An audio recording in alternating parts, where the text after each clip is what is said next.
Well, we're rocking right along. And I hope right now that as you've taken time to take this class and course, that you're beginning to see that you will be able to be coming.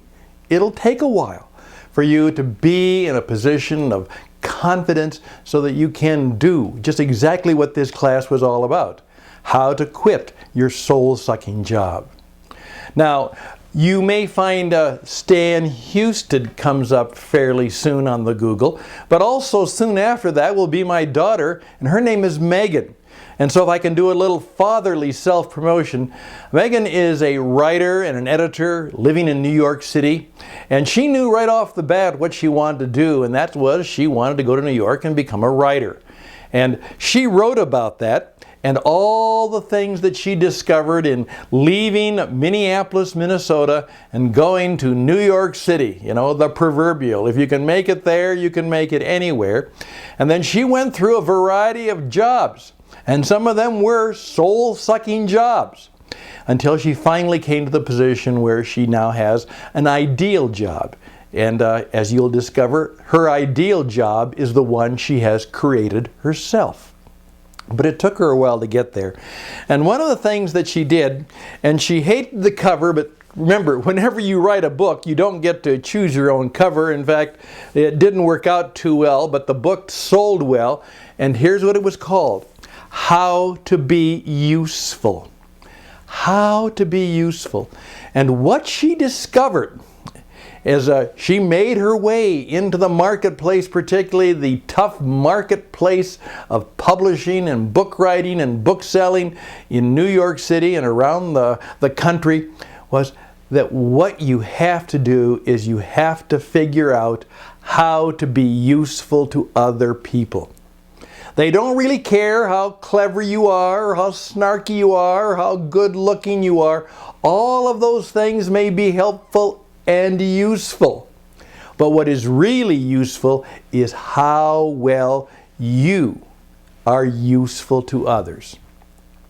Now, think about that. Again, on the story card, what can you do for others? That's what they're interested in. Not what you can do for you, or what you like to do, or what you love to do, or what your goals are. People who are going to employ you, pay you, compensate you, are primarily interested in what you can do for them. How can you be useful? Now, I don't know if you want to read that. You might find it useful. You may not. But the point is, the question is well taken. What you need to do is to be able to, at least in yourself, answer the question, how can I be useful to other people in ways that are also useful and helpful and enjoyable to me? That's the deal. How can you do things that are useful for others, that you enjoy doing, that give you a sense of usefulness and give you a sense of joy? Win, win, win. It's a win for you, it's a win for others, and it's a win for both of you and all of the people who know you. And there are people who have discovered that. They have found that. It's not a great majority of people. As I've discovered, maybe not everybody hates their soul-sucking job, but the majority of people don't particularly like the work they have. They may endure it, they may say it's okay, but deep in their spirits, deep in their honest selves, it's not something that gives them what they truly want out of life. And they have to spend 40, 50 hours every week doing something like that.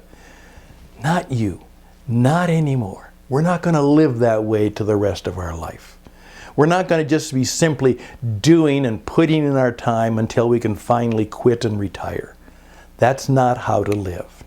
So think about how to be useful. Final word coming up, and I'm just going to simply ask you to tap into those parts of your being and the being of the world that may actually help empower you even more to have the courage and the confidence to really quit that soul-sucking job.